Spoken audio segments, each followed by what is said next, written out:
നമസ്കാരം. പശ്ചിമേഷ്യയിൽ യുദ്ധസമാനമായ സാഹചര്യം നിലനിൽക്കുന്നതിനിടെ ഹോർമൂസ് കടലിടുക്കിലൂടെയുള്ള കപ്പൽ ഗതാഗതം പുനഃസ്ഥാപിക്കാനായി ബ്രിട്ടന്റെ നേതൃത്വത്തിൽ നിർണായക നീക്കം ആരംഭിച്ചു. കടലിടുക്ക് സുരക്ഷിതമായി തുറക്കുന്നതിനുള്ള മാർഗങ്ങൾ ആലോചിക്കാൻ ബ്രിട്ടൻ വിളിച്ച ഉന്നതതല യോഗത്തിൽ ഇന്ത്യയ്ക്കും ക്ഷണമുണ്ട്. France, Germany, Italy, Japan, Canada, UAE എന്നിവരുൾപ്പെടെ 35ഓളം രാജ്യങ്ങളാണ് ഈ ചർച്ചയിൽ പങ്കുചേരുന്നത്. ഇന്ത്യയെ പ്രതിനിധീകരിച്ച് വിദേശകാര്യ സെക്രട്ടറി വിക്രം മിശ്രി ഓൺലൈനായി യോഗത്തിൽ പങ്കെടുക്കുമെന്ന് വിദേശകാര്യ മന്ത്രാലയ വക്താവ് രൺധീർ ജയ്സ്വാൾ വ്യക്തമാക്കി. രാജ്യത്തിനാവശ്യമായ LPG, LNG തുടങ്ങിയ ഉൽപ്പന്നങ്ങളുമായി വരുന്ന കപ്പലുകളുടെ സുരക്ഷ ഉറപ്പാക്കാൻ ഇറാനുമായും മറ്റ് രാജ്യങ്ങളുമായും ഇന്ത്യ നിരന്തരം ബന്ധപ്പെടുന്നുണ്ട്. ഇതിന്റെ ഫലമായി കഴിഞ്ഞ ദിവസങ്ങളിൽ 6 ഇന്ത്യൻ കപ്പലുകൾ സുരക്ഷിതമായി ഹോർമൂസ് കടന്നതായും ചർച്ചകൾ തുടരുമെന്നും മന്ത്രാലയം അറിയിച്ചു.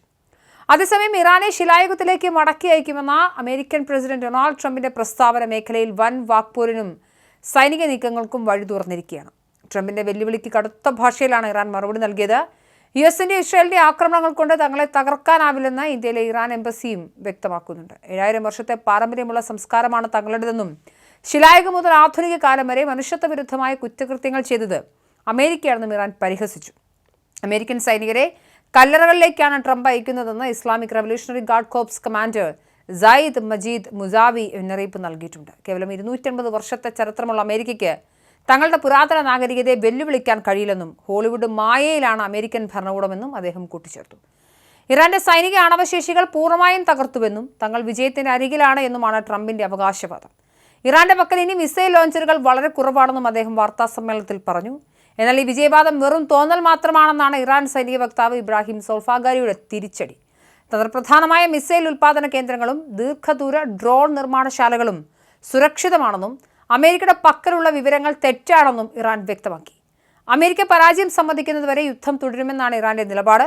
ഇറാന്റെ സൈനിക കമാൻഡർ ഇൻ ചീഫ് ഉന്നതതല യോഗം വിളിച്ചു ചേർത്ത് സേനയുടെ യുദ്ധസന്നദ്ധത വിലയിരുത്തിയിട്ടുണ്ട്. അമേരിക്ക അടുത്തതായി കരയുദ്ധത്തിന് മുതിരുമെന്ന വിലയിരുത്തലിലാണ് ഇറാൻ പ്രതിരോധം ശക്തമാക്കുന്നത്. വ്യോമ, മിസൈൽ ആക്രമണങ്ങൾക്ക് പിന്നാലെ നേരിട്ടുള്ള സൈനിക നീക്കത്തിന് കൂടി ഇരുപക്ഷവും കോപ്പുകൂട്ടുന്നത് പശ്ചിമേഷ്യയെ വലിയൊരു യുദ്ധഭീതിയിൽ ആഴ്ത്തിയിട്ടുണ്ട്. നയതന്ത്ര നീക്കങ്ങളിലൂടെ കടലിടുക്ക് തുറക്കാനുള്ള ശ്രമങ്ങൾ വിജയിച്ചില്ലെങ്കിൽ ആഗോള ഇന്ധന വിപണിയെയും ഇത് ഗുരുതരമായി ബാധിക്കും. എന്തായാലും ബ്രിട്ടന്റെ നേതൃത്വത്തിൽ സമമായ ചർച്ചകളിലേക്കാണോ ലോകം പോകുന്നതെന്ന കാര്യമുണ്ട്. ബ്രിട്ടനെ സംബന്ധിച്ചിടത്തോളം ഇന്ധന ഇറക്കുമതി കുറഞ്ഞത് വലിയ രീതിയിലാണ് ബാധിച്ചിരിക്കുന്നത്. പെട്രോൾ അടക്കമുള്ള ഇന്ധനത്തിൻ്റെ വില കൂടി, അതുപോലെ തന്നെ വലിയ രീതിയിലുള്ള വിലക്കയറ്റമുണ്ട്. നാട്ടിൽ വലിയ രീതിയിലുള്ള പണപ്പെരുപ്പം ഉണ്ടാകാനുള്ള സാധ്യതയും ബ്രിട്ടൻ വിലയിരുത്തുന്നുണ്ട്. ഈ ഘട്ടത്തിൽ അമേരിക്ക സഹായിക്കില്ല എന്ന് ഡൊണാൾഡ് ട്രംപ് വ്യക്തമാക്കിയിരുന്നു. ഇറാനുമായുള്ള യുദ്ധത്തിൽ അമേരിക്കയെ സഹായിക്കാത്ത ഒരു രാജ്യങ്ങളെയും അമേരിക്ക സഹായിക്കില്ല എന്നായിരുന്നു ഡൊണാൾഡ് ട്രംപ് പറഞ്ഞിരുന്നത്. ഇതിൻ്റെ മറുപടി എന്ന രീതിയിലാണ് ഇറാനുമായി ഒരു സമാധാന ചർച്ചയ്ക്ക് സാധ്യതയുണ്ടോ എന്നതടക്കം അറിയാൻ വേണ്ടി ബ്രിട്ടൻ്റെ നേതൃത്വത്തിൽ 30-ലധികം രാഷ്ട്രങ്ങൾ സംയുക്തമായി മീറ്റിങ്ങിലേക്ക് വരുന്ന സാഹചര്യം ഉണ്ടാവുന്നത്. എന്തായാലും ലോകം ആശങ്കയോടെ തന്നെയാണ് കാര്യങ്ങൾ നോക്കിക്കാണുന്നത്.